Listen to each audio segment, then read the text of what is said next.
Lifetime value. This is one formula that you'll have, in my opinion, if you remember this for the rest of your life, doesn't matter what you'll sell, this will apply to any service business. So if we make the numbers easy, $200. Shape of the eyes, shape of the face, and the space between the lash line and the lid.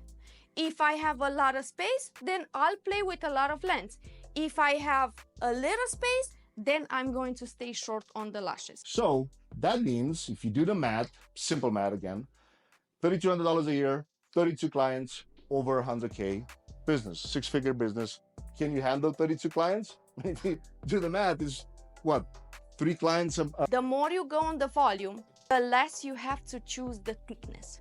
Makes sense. The less volume you do, the more thickness you can add. And you can check this based on your client's natural lashes. You're listening to the Time Lash Artist podcast. If you want to jumpstart your lash career, you can also watch Cosmi's free lash training at www.fulltimelashartist.com.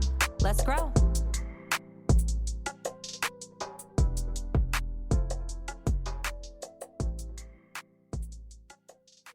Well, good morning.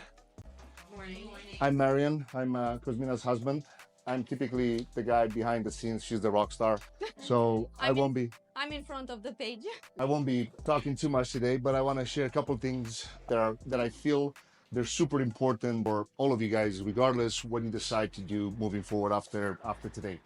But by show of hands, let me know which one of you plan to have a job in a salon versus which one of you want to have your own side hustle, starting your own business, things like that. And there's no right or wrong. It's just the way that I like to do a little bit of a plan. Like you leave today from here, I want to make sure that you guys know side of what my wife is going to teach you about volume lashes and all the other stuff. I know that sounds weird coming from a 200-pound guy, but I really believe that marketing is going to be the one thing that's going to push you forward and allow you to do anything you want, regardless what's the purpose and what's the goal. But let me see by show of hands, how many of you plan to get a job in a salon?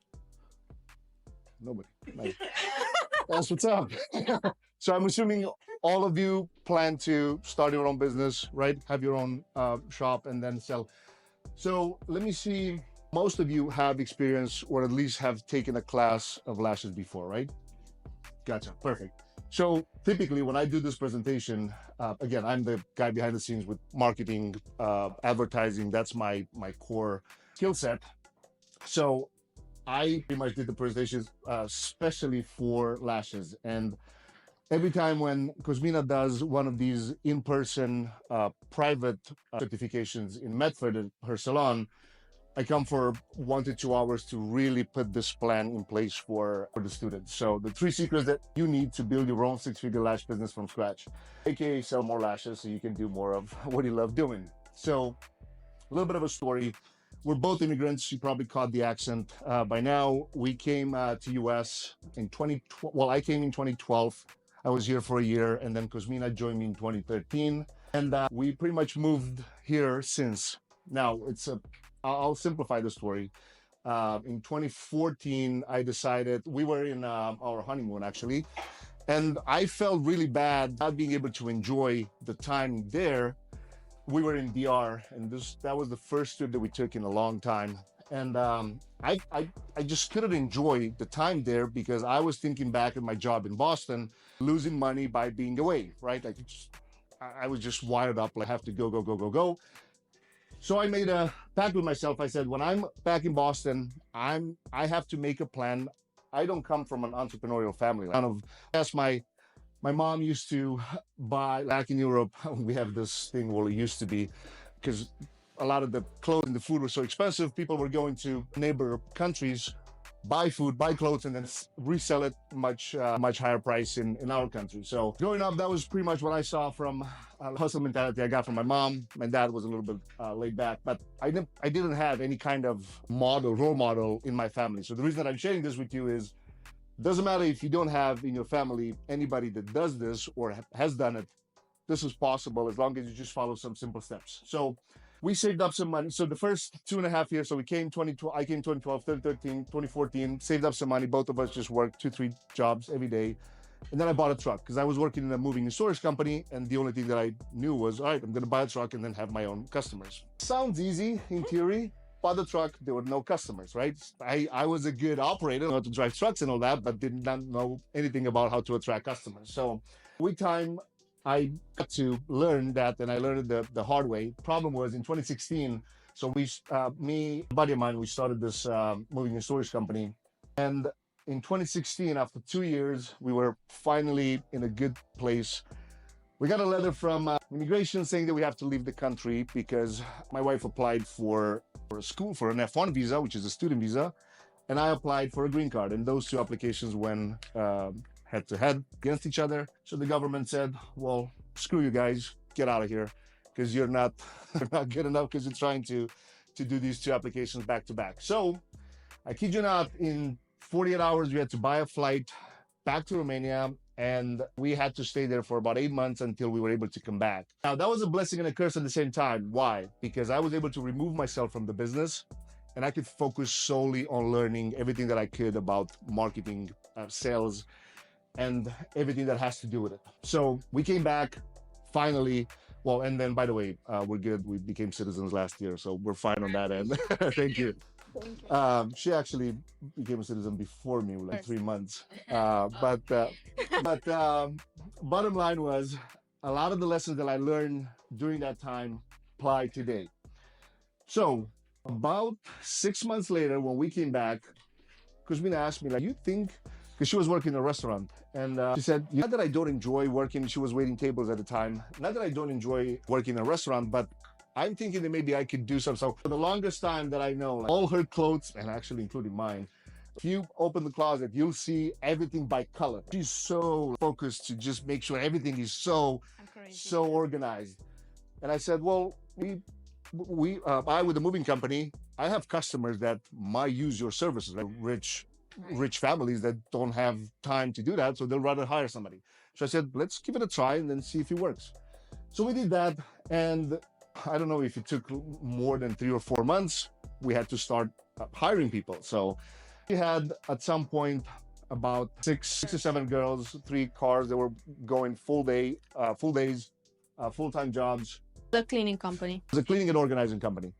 And a lot of the customers came from my business, but then a lot of them became recurring, which, side note, you guys are in a really good spot with a lot of the beauty services because a lot of them are recurring.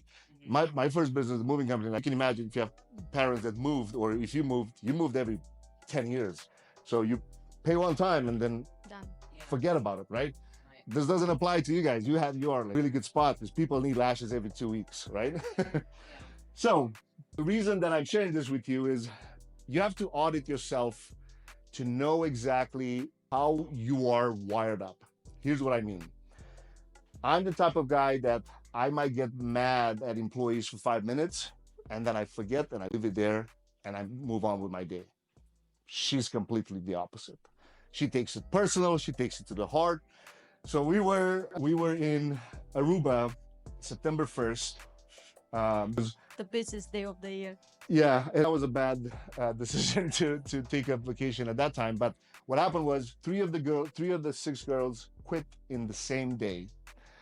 It was a crazy day, a lot of customers. Jobs took longer than expected. She started crying. She said, no, the hell with this. I don't want to have a business anymore. Like, I'm going to close doors when we get back to Boston. And I said, well, give me 2 months. Let me figure something out, because you are in a really bad with having this repeat clientele. And her biggest dream since I've known her was beauty. Initially was makeup, but then she kind of had passion into lashes. So she started taking some lash courses at first, extreme lashes and a couple other workshops. And then she said, well, I actually want to do this full time. So what happened was I was able to kind of the cleaning company to an ex-employee of mine that wanted to start to do something on its own. And Cosmina was taking these courses, these lash courses on the side, while she was still, because it took about another 2 to 3 months to sell the company. So you'll see in a second here. This is actually that's the that's the photo that I was looking for. Working between 7 a.m. to 5 p.m. in the cleaning company. Then at night, 5 to 9 p.m. or 6 to 9 p.m., she was taking these esthetician classes because she said, I want to do this full time and I want to actually do it. I want to have my own. So I said, well, you're going to have to get this done the right way. The reason that I kind of went to that spot is, doesn't matter where you are today. If you make a goal, everything is possible. You just need a plan. You're listening to the Full-Time Lash Artist Podcast. If you want to jumpstart your lash career, you can also watch Cosme's free lash training at www.fulltimelashartist.com. Let's grow.